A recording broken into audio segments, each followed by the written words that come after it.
తెలంగాణ అసెంబ్లీలో మాజీ మంత్రి హరీష్ రావు మాట్లాడుతున్నారు. ఇప్పుడు ఆ లైవ్ చూద్దాం. 511 టీఎంసీలు ఈ 299 ఎక్కడి నుంచి వచ్చింది అధ్యక్ష? ఆనాడు ఉమ్మడి ఆంధ్రప్రదేశ్లో వీళ్ళే ఆ రోజు మంత్రులుగా ఉన్నారు. మీ నిర్వాకం ఇది ఏ రకంగా వచ్చిందో ఈ అగ్రిమెంట్ లోనే చాలా స్పష్టంగా ఉంది అధ్యక్ష. I will read out and tell you అధ్యక్ష. ఇది ఏదో మేము ఒప్పుకున్నాం, ఇది మేము చేసినామని చెప్తున్నారు అధ్యక్ష. ఇది agreement 26 June 2015. Adhyaksha, however, as per the arrangements, various decisions taken by the erstwhile state of Andhra Pradesh, revised allocations in both the parts of the state came to be 512 in Andhra Pradesh and 299 TMC in Telangana. List of the projects dated 18/10/2013 may be followed as the working arrangement for the current year only, without prejudice to the rights of the two states above their entitlements which have been raised or to be raised before appropriate forum. అంటే ఈ 299 512కు గత కాంగ్రెస్ పాలనలో తెలంగాణ ప్రాంతంలో ప్రాజెక్టులు కట్టకపోవడం వల్ల, నీటి కేటాయింపులు జరగకపోవడం వల్ల ఆ రోజు వరకున్న నీటి కేటాయింపులను ప్రాతిపదికంగా ఈ వాటర్ ఇయర్ కు తాత్కాలికమైనటువంటి అగ్రిమెంట్ చేశారు. అందులోనే స్పష్టంగా ఆ రోజు ఇంకా వీళ్ళు ఒక అడుగు ముందుకు వేసి కేసీఆర్ సంతకం పెట్టిండు, హరీష్ రావు సంతకం పెట్టిండు అంటారు. దీని మీద పెట్టింది ఒకవైపు ఆదిత్యనాథ్ దాస్ ఆంధ్రప్రదేశ్ నుంచి, ఈ రోజు మీ అడ్వైజర్ గా పెట్టుకున్నారు కదా, ఆనాడు తెలంగాణకు అన్యాయం చేసిన ఆదిత్యనాథ్ దాస్ ను మీరు అడ్వైజర్ గా పెట్టుకున్న అతను మన రాష్ట్రం నుంచి ఎస్కే జోషి గారు దీని మీద అగ్రిమెంట్ సంతకం పెట్టింది అధ్యక్ష. అయితే ఇవాళ దీనికి శాశ్వత పరిష్కారం అధ్యక్ష మనకు సెక్షన్ 3 నిజంగా కృష్ణా నది జలాల్లో తెలంగాణ న్యాయమైన హక్కును సాధించడానికి దోహదపడుతుంది. ఇవాళ దాన్ని హరీష్ రావు గారు సార్, కృష్ణా నది జలాలకు సంబంధించి మొన్న గౌరవ ముఖ్యమంత్రి గారు స్పష్టంగా చెప్పారు. ఉత్తమ్ కుమార్ రెడ్డి గారు మా ఇరిగేషన్ మంత్రి గారు కూడా చెప్పారు. కృష్ణా జలాలకు సంబంధించి డెఫినెట్లీ మేము కూడా డిస్కస్ చేస్తాం అధ్యక్ష. సమయం ఇవ్వండి. ఎవరు పొరపాటు చేశారు, ఎవరి వల్ల ఈ విధంగా జరుగుతూ ఉంది, ఎవరి పాపం ఎవరిపైన, అన్నిటి కూడా స్పష్టంగా మాట్లాడతాం అధ్యక్ష. నీళ్లు పాలుగా డెఫినెట్లీ మన ప్రజలకు తెలియాల్సిన అవసరం ఉంది. మీరు డిమాండ్స్లో మాట్లాడదాం, దాని తదుపరి మీకు చర్చకు అనుమతి ఇవ్వండి అధ్యక్ష, డెఫినెట్లీ మాట్లాడదాం అధ్యక్ష. కన్క్లూడ్ చేయండి హరీష్ రావు గారు.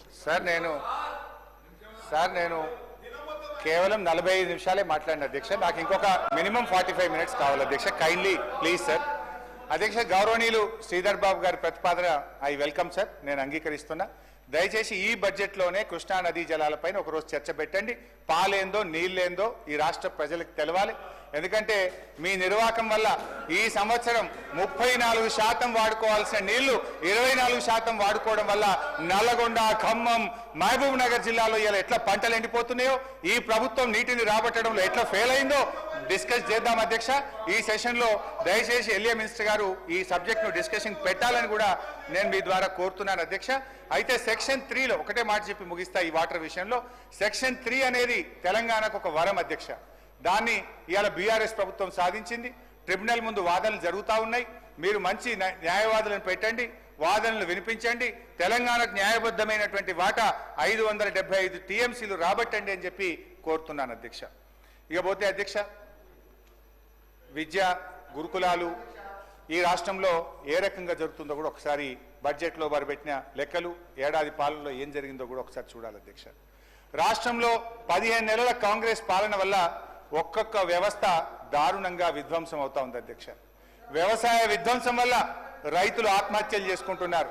హైడ్రా విధ్వంసం వల్ల పేద మధ్యతరగతి జనం గుండాగి చనిపోతున్నారు. రియల్ ఎస్టేట్ కుప్పకూలి రియల్టర్లు ఆత్మహత్య చేసుకుంటున్నారు. ఉపాధి దెబ్బతిని ఆటో డ్రైవర్లు తమకు తాము బలి చేసుకుంటున్నారు. చివరికి గురుకులాల్లో చదువుకున్న చిన్నారులు కూడా సరి అయిన ఆహారం పెట్టక 83 మంది పిల్లలు ఈరోజు ఈ రాష్ట్రంలో చనిపోవడం జరిగింది అధ్యక్ష. బాధ ఏంటంటే అధ్యక్ష, ముఖ్యమంత్రి గారే హోంమంత్రి, ముఖ్యమంత్రి గారే సోషల్ వెల్ఫేర్ మంత్రి, ముఖ్యమంత్రి గారే విద్యామంత్రి, వారు దగ్గరున్న శాఖల్లోనే ఇవాళ పిల్లలు 83 మంది చనిపోవడం ఇది నిజంగా బాధకరం, సిగ్గుచేట అధ్యక్ష. గౌరవనీయులు కేసీఆర్ గారు గురుకులాల సంఖ్య 289 నుంచి 1020కి పెంచారు అధ్యక్ష. విద్యార్థుల సంఖ్య దాదాపు 1,50,000 నుంచి 6 లక్షలకు గురుకుల విద్యార్థులు పెరిగారు అధ్యక్ష. కానీ నేడు గురుకులాల పరిస్థితి చూస్తే అధ్యక్ష గుండె తరుక్కుపోతుంది అధ్యక్ష. అధ్యక్ష మీరు మా గర్వకారణం అధ్యక్ష. మీరు కూడా దళిత సామాజిక వర్గం నుంచి వచ్చారు.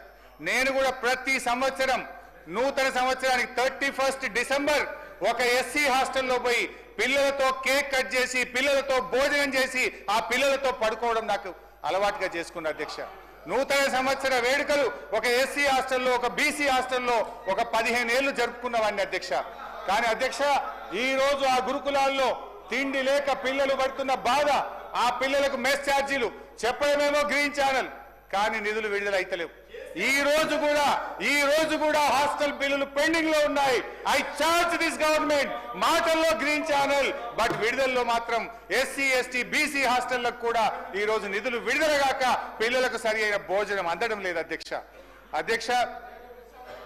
ఇవాళ పరిస్థితి అధ్యక్ష, 15 నెలల కాంగ్రెస్ పాలనలో 83 మంది అమాయక గురుకుల పిల్లలు చనిపోయారు అధ్యక్ష. గురుకులాలకు కేసీఆర్ గారి హయాంలో గురుకులాలకు ఎంట్రన్స్ ఎగ్జామ్ రాయాలంటే 1:5, 6 చాలా పోటీ ఉండేది అధ్యక్ష. కానీ ఈ ప్రభుత్వం వచ్చినాక గురుకులాలను దెబ్బతీసింది మీరు. గురుకులాల మీద నమ్మకం సన్నగిల్లింది అధ్యక్ష. ఇది నోటి మాటతో చెప్తలేను అధ్యక్ష. మా ప్రభుత్వం ఉన్నప్పుడు గురుకులాలకు సీట్ల కోసం పోటీ పరీక్ష రాసే పిల్లల సంఖ్య 1,20,000 ఉంటే ఈ సంవత్సరం ఈ ప్రభుత్వ హయాంలో 74,000కు పడిపోయింది. 50,000 మంది పిల్లలు గురుకులాల్లో పోటీ పరీక్ష రాయడానికే జంకుతున్నారంటే పిల్లలు బతికుంటే చాలని తల్లిదండ్రులు అనుకుంటున్నారు కనుక గురుకులాల ప్రతిష్ట మీరు దెబ్బతీసింది కనుక ఇవాళ పోటీ పరీక్షకు విద్యార్థుల సంఖ్య కూడా తగ్గింది అధ్యక్ష. కాంగ్రెస్ ప్రభుత్వం ఆనాడు మా మీద చాలా ఆరోపణలు చేశారు, మా సబితక్క చెప్పేది. కానీ ఇవాళ ఏడాది కాంగ్రెస్ పాలనలో ఈ రాష్ట్రంలో 1,913 ప్రభుత్వ పాఠశాలలు మూతబడ్డాయి. 1,913 ప్రభుత్వ పాఠశాలలు ఈ కాంగ్రెస్ ఏడాది పాలనలో మూతబడ్డాయి అధ్యక్ష. ఇవాళ ఎన్నికల ముందు ఆ రోజు 25,000 పోస్టులతో మెగా డిఎస్సి అన్నారు. కానీ 25,000 రాలే అధ్యక్ష. 5,000 పెంచి మెగా డిఎస్సిని దగా డిఎస్సి చేసింది అధ్యక్ష. ఇక ఫీజు రియంబర్స్మెంట్ అధ్యక్ష, భట్టి గారు తన బడ్జెట్ ప్రసంగంలో చాలా గొప్పగా చెప్పింది అధ్యక్ష. నేను చాలా సంతోషపడ్డా. ఈ ఫీజు రియంబర్స్మెంట్ తెచ్చింది కాంగ్రెస్ పార్టీ. ఈ ఫీజు రియంబర్స్మెంట్ గత బీఆర్ఎస్ ప్రభుత్వం సరిగ్గా నిధులు విడుదల చేయలేదు. ఈ ఫీజు రియంబర్స్మెంట్ ద్వారా మేము క్రమం తప్పకుండా డబ్బులు ఇస్తాం. పేద విద్యార్థులు బీఆర్ఎస్ హయాంలో ఫీజు రియంబర్స్మెంట్ డబ్బులు రాక వాళ్ళ సర్టిఫికెట్లు రాక చాలా బాధలు పడ్డారని చెప్పి భట్టి గారు చాలా గొప్పగా సెలవిచ్చారు అధ్యక్ష. నేను అడుగుతున్నాను అధ్యక్ష, మీరు అన్నారు మా మీద ఆరోపణ చేశారు మీ బడ్జెట్ స్పీచ్ లో. నేను అడుగుతున్నా 15 నెలల కాంగ్రెస్ పాలనలో ₹1 ఫీజు రియంబర్స్మెంట్ విడుదల చేశారా? ఇదేనా మీ దళిత గిరిజన బలహీన వర్గాల విద్యార్థుల మీద మీకున్న ప్రేమ అని ఆవేదనతో అడుగుతున్నాను అధ్యక్ష. మీరు అంటున్నారు మమ్మల్ని విడుదల చేయలేదని. అధ్యక్ష, 2 సంవత్సరాలు కరోనా ఉన్నా, దేశంలో పెద్ద నోట్ల రద్దు ఆర్థిక మాంద్యం ఉన్నా 18,500 కోట్ల రూపాయలు ఫీజు రియంబర్స్మెంట్ కింద మేము విడుదల చేశాం. 18,500 కోట్లు వరుసగా ప్రతి సంవత్సరం ఫీజు రియంబర్స్మెంట్ విడుదల చేశాం. మీ మాటలు గమనం, చేతలు శూన్యం. 15 నెలల కాంగ్రెస్ పాలనలో ₹1 ఫీజు రియంబర్స్మెంట్ విడుదల చేయకపోవడం ఇది చాలా చాలా బాధాకరం అధ్యక్ష. విదేశీ విద్య విషయంలో కూడా అధ్యక్ష, కేసీఆర్ గారు ఈ దేశంలో ఎక్కడ లేని విధంగా అప్పు లేదు అధ్యక్ష. దళిత గిరిజన బలహీన వర్గాల పిల్లలు, మైనార్టీల పిల్లలు ఇలా డబ్బులున్న పిల్లల్లాగా అమెరికాలో యూరప్ లో చదువుకోవాలని 20 లక్షలు గ్రాంట్ గా ఇచ్చి 6,000 మంది పిల్లలను 1,000 కోట్ల రూపాయల నిధులు ఇచ్చి చదివించారు అధ్యక్ష. కానీ ఈ ప్రభుత్వం వచ్చిన తర్వాత ఇవాళ సెకండ్ ఇయర్ ఫీజు కట్టలేక పిల్లలు చాలా ఆందోళన చెందుతున్నారు. ఆ ఫీజు రాక సెకండ్ సెమిస్టర్ థర్డ్ సెమిస్టర్ మధ్యలో ఆగిపోయింది అధ్యక్ష. నేను దయచేసి భట్టి గారిని కోరుతా ఉన్నా, ఎస్సీల కోసం అంబేద్కర్ ఓవర్సీస్ స్కాలర్షిప్, బీసీల కోసం జ్యోతిరావు పూలే ఓవర్సీస్ స్కాలర్షిప్, మైనార్టీల కోసం సీఎం ఓవర్సీస్ స్కాలర్షిప్స్, బ్రాహ్మణుల కోసం వివేకానంద ఓవర్సీస్ స్కాలర్షిప్, వీటన్నిటికీ పెండింగ్ నిధులు విడుదల చేయండి. పిల్లల విలువైన విద్యా సంవత్సరం కొనసాగే విధంగా చూడండి. కొత్త విద్యార్థులను కూడా ఎంపిక చేసి ఈ పథకాన్ని కొనసాగించాలని నేను భట్టి గారిని సవినయంగా ప్రార్థిస్తున్నాను అధ్యక్ష ఉద్యోగ నియామకాలు అధ్యక్ష బట్టి గారి బడ్జెట్ మీద నేను నిరుద్యోగులు చాలా ఆశ పెట్టుకున్నారు అధ్యక్ష. అంటే కొత్త ఉద్యోగాలు ఇచ్చేది ఉంటే బడ్జెట్లో కేటాయింపులు పెరుగుతాయి కదా. కొత్త ఉద్యోగాలకు అనుగుణంగా ఒక్కొక్క ఉద్యోగికి 30,000 40,000 పెట్టుకున్నా అందులో కేటాయింపులు పెరగాలి. నేను కూడా చాలా జాగ్రత్తగా చూసినా, ఏమైనా పెట్టినరేమో కొత్త ఉద్యోగాలు ఎన్ని ఇస్తారో చూద్దామని చూశాను అధ్యక్ష. ఏం పెరగలేదు అధ్యక్ష. బట్టి గారి బడ్జెట్ నిరుద్యోగుల ఎన్నో ఆశలు వమ్ము చేసింది అధ్యక్ష. పోయిన ఏడాది ఇవ్వలేదు, కనీసం ఈ ఏడాది అయినా ఇవ్వకపోతారా అని ఎదురు చూసిన నిరుద్యోగుల ఆశల మీద బట్టి గారు బకెట్ల కొద్ది నీళ్లు చల్లారు అధ్యక్ష. ఎన్నికల ముందు రేవంత్ రెడ్డి గారి నుంచి రాహుల్ గాంధీ దాకా అశోక్ నగర్ కు ప్రదక్షిణ చేశారు అధ్యక్ష. ఇది రాహుల్ గాంధీ గారు ట్వీట్ తెలుగులో పెట్టారు. ఆ రోజు ఏమన్నారు? తెలంగాణలో కాంగ్రెస్ ప్రభుత్వం ఏర్పడిన ఏడాదిలోపే 2 లక్షల నియామకాలను పూర్తి చేసి యువతకిచ్చిన మాట నిలబెట్టుకుంటాం. ఇది ఎవరు చెప్పారు అధ్యక్ష? కాంగ్రెస్ పార్టీ అగ్రనాయకులు గౌరవనీయులు రాహుల్ గాంధీ గారు చెప్పిన మాట. ఏడాది దాటింది అధ్యక్ష, 16 నెలలకు వచ్చింది. ఏమైంది మీ జాబ్ క్యాలెండర్? ఏమైంది 2 లక్షల ప్రభుత్వ ఉద్యోగాలని చెప్పి నేను అడుగుతా ఉన్నాను అధ్యక్ష. ఆ రోజు నిరుద్యోగులను రెచ్చగొట్టారు, ఊరూరా బస్సు యాత్రలు చేయించారు, వారిని నమ్మించి ఇలా నిండా ముంచారు అధ్యక్ష. ఉల్టా చోర్ కోత్వాల్ కు డాంటే అన్నట్టు టీఆర్ఎస్ ప్రభుత్వం ఒక్క ఉద్యోగం ఇవ్వలేదని దుష్ప్రచారం చేశారు అధ్యక్ష. ఇక్కడ ఒక మంచి పాయింట్ అందరూ కూడా విని అర్థం చేసుకుంటే మంచిది. తెలంగాణ ఉద్యమం ఎందుకు వచ్చింది అధ్యక్ష? ముల్కీ రూల్స్. 610 జీవో ఎందుకు వచ్చింది అధ్యక్ష? స్థానిక ఉద్యోగాలు స్థానికులకే దక్కాలి, మా ఉద్యోగాలు మాకే కావాలి. దాన్ని సాధించిండు ఇవాళ తెలంగాణ తొలి ముఖ్యమంత్రి కేసీఆర్ గారు.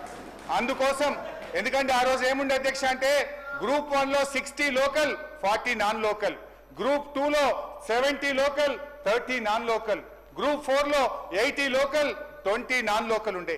ఇట్లా నాన్ లోకల్ పేరిట మన ఉద్యోగాలు పోతున్నాయని ఢిల్లీకి స్వయంగా వెళ్లి 4 సార్లు తిరిగి 95% ఉద్యోగాలు స్థానికులకు దక్కే విధంగా రాష్ట్రపతి ఉత్తర్వులను సవరించి ఇవాళ బీఆర్ఎస్ ప్రభుత్వం నిరుద్యోగ యువతకు మేలు చేసింది అధ్యక్ష.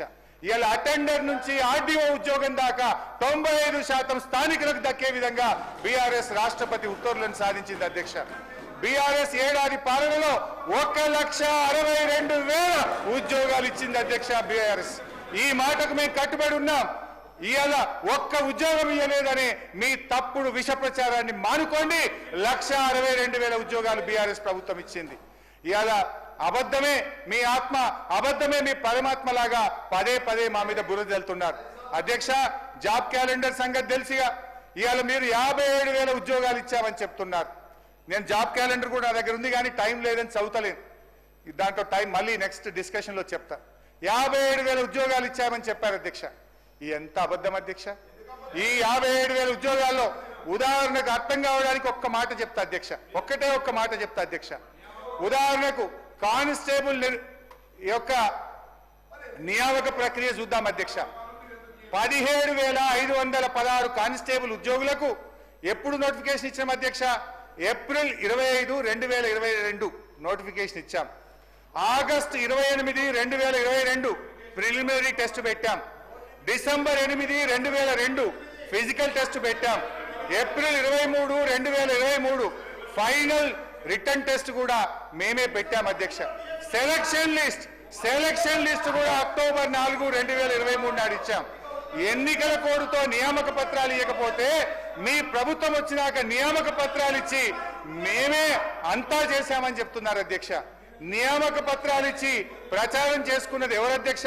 ఈ పద్ధతి ఎట్లుందంటే వెనకటికోలో వంటంతా వండి పెట్టినాక గంట తిప్పి అంత నేనే చేసిన అన్నట. ఇవాళ వీళ్ళ పరిస్థితి అట్లా ఉంది అధ్యక్ష. వీళ్ళు చెప్తున్నటువంటి 57,000 ఉద్యోగాల్లో కాంగ్రెస్ ప్రభుత్వం వచ్చినాక నోటిఫికేషన్ ఇచ్చి వీళ్ళు ఇచ్చిన ఉద్యోగాలు 6,000కు మించి లేవు. మిగతా అన్ని కూడా బీఆర్ఎస్ హయాంలో వచ్చినవే అధ్యక్ష. బీసీ సంక్షేమం గురించి అధ్యక్ష బడ్జెట్ లో అధ్యక్ష బీసీ సంక్షేమంలో ఏడాదికి వీళ్ళు కామారెడ్డి డిక్లరేషన్ లో బీసీలకు ఏడాదికి 20,000 కోట్లు ఇస్తామన్నారు. బీసీ సప్లైని ఇస్తామన్నారు. 42% ప్రభుత్వ కాంట్రాక్ట్ లో వాటా ఇస్తామన్నారు. అధ్యక్ష, కామారెడ్డి డిక్లరేషన్ లో చెప్పిన ఏ ఒక్కటి కూడా అమలు కాలేదు. ఈ బడ్జెట్ లో పెట్టింది కేవలం 11,000 మాత్రమే. బీసీలకు 2వ విడత గొర్రెల పంపిణీ చేస్తామని మాట తప్పారు. ముదిరాజులకు, గంగపుత్రులకు ఉచిత చేప పిల్లలిచ్చి ఉపాధి పెంచింది కేసీఆర్. 650 కోట్లతో మత్స్యకారులకు పనుమట్టించింది బీఆర్ఎస్. కేసీఆర్ గారు ఉపాధి పెంచితే ఈ ప్రభుత్వం ఉపాధి కాల్పోయేలా చేస్తుంది. నాయి బ్రాహ్మణులు, రజకులకు కేసీఆర్ గారు ప్రారంభించిన ఉచిత విద్యుత్ పథకం ఇవాళ ప్రశ్నార్థకమైంది. 15 నెలలుగా నిధులు విడుదల చేయక నాయి బ్రాహ్మణులను, రజకులను ఈ ప్రభుత్వం గోసపుచ్చుకుంటుంది. నాడు కేసీఆర్ గారు గౌడన్నల మేలు కోసం చెట్టు పన్ను రద్దు చేశారు, పాత బకాయిలు రద్దు చేశారు, ఆటోమేటిక్ రెన్యువల్ విధానం తెచ్చారు, వైన్ షాపుల్లో 15% రిజర్వేషన్లు తెచ్చారు, నీరా కేఫ్లు పెట్టి ఉపాధి పెంచాం. కానీ ఈ ప్రభుత్వం వచ్చిన తర్వాత రాష్ట్ర వ్యాప్తంగా కళ్ళు డిపోల మీద దాడి చేసి మా గౌడన్నల్ని జైల్లో పెట్టిన ఘనత ఈ కాంగ్రెస్ పార్టీకి దక్కుతుంది. అధ్యక్ష, కులానికో కార్పొరేషన్ పెట్టారు, కనీసం చైర్మన్ పదవులను వేసింది తప్ప ఇవాళ కార్పొరేషన్లకు నిధులు లేవు, ఆ కార్పొరేషన్లకు విధులు కూడా లేని పరిస్థితి. అధ్యక్ష, ఎస్సీ ఎస్టీ మైనార్టీల సంక్షేమ అధ్యక్ష ఎస్సీలకు గత బడ్జెట్ లో ఎస్సీ సప్లైన్ లో 33,127 కోట్లు కేటాయిస్తే అధ్యక్ష మొన్న డిసెంబర్ నాటికి కేవలం 9,800 కోట్లు మాత్రమే ఖర్చు పెట్టారు. అంటే అధ్యక్ష, ఎస్సీ సప్లైన్ కూడా అమలు కాక ఈ రాష్ట్రంలో అన్యాయం జరుగుతున్న పరిస్థితి. అంబేద్కర్ పేరు పెట్టినందుకన్నా దయచేసి అమలు చేయండి. అధ్యక్ష, దళిత బంధు పథకం అమలు కావడం లేదు. అధ్యక్ష, ఏడాది కాలంలో దళితుల సంక్షేమం కోసం ఒక్క కార్యక్రమం కూడా ప్రారంభించలేదు. బట్టి గారు బడ్జెట్ లో అంబేద్కర్ కొటేషన్లు బాగా చెప్పారు, చాలా సంతోషం, మేము కూడా గౌరవిస్తాం. అయితే అధ్యక్ష, ప్రపంచంలో అతిపెద్దదైన 125 అడుగుల అంబేద్కర్ విగ్రహాన్ని ఈ రోజు కేసీఆర్ గారు నిర్మిస్తే దాని వద్దకు ప్రజలు వెళ్లకుండా తాళం ఎందుకు వేశారు?